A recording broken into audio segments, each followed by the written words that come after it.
Hello, I am pleased to welcome you to our presentation dedicated to culture, science and education in Kazakhstan during the period of Soviet rule. This period left a noticeable mark on the history of the country, and today we will look at how Soviet policies influenced these important aspects of the life of the Kazakh people in culture, science, education. In the 1913s, Kazakh literature flourished. Such writers as Mukhtar Avezov and Sabit Mukhanov appeared. The state encouraged the creation of works reflecting Soviet ideology, but also incorporating Kazakh themes. Instruments such as dombra became symbols of Kazakh identity, and artists were encouraged to draw inspiration from national folklore.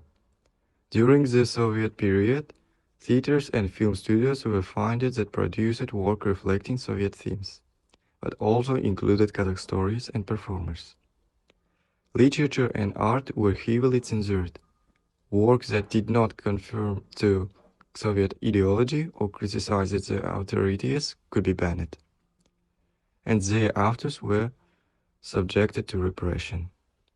Kazakh film became famous for production films in the Kazakh language.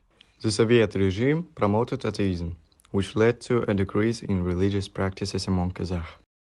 Nevertheless, some aspects of Islam persisted, especially in rural areas.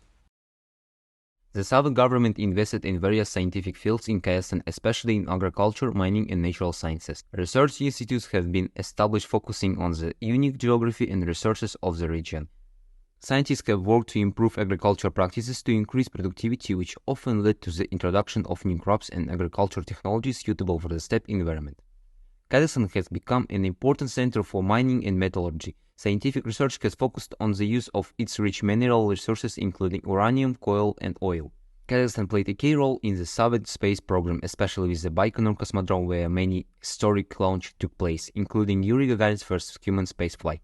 Intensive development of natural resources and agriculture experiments often led to environmental disasters such as drainage of Aral Sea, which negatively affected ecosystems and public health. The Soviet government implemented extensive educational reforms aimed at improving literacy and ensuring comprehensive access to education. Schools were founded in both urban and rural areas. Initiatives in the 1920s and 1930s were aimed at eradicating illiteracy, which was especially high in rural areas. Kazakh was used in schools, which contributed to national identity and teaching the Russian language. Higher education institutions were founded, including Al-Farabi Kazakh National University, founded in 1934, and other focused on technical and vocational training to support the economy. The Soviet education system was focused on science, technology, engineering, and mathematics, which led to development of a skilled workforce. Scholarship and programs aimed at supporting scientific research were often offered. Education was used as a tool to build loyalty to Soviet regime. The curricula often focused on Soviet ideology and denied pluralism of opinions. Thus, culture, science and education in Kazakhstan during the Soviet era was subject to both positive changes and negative influences. Despite advances in these areas, restrictions and repression have had a significant impact on the Kazakh people and their identity. It is important to remember these events in order to better understand the current state of the Kazakhstan and its cultural heritage. Thank you for your attention.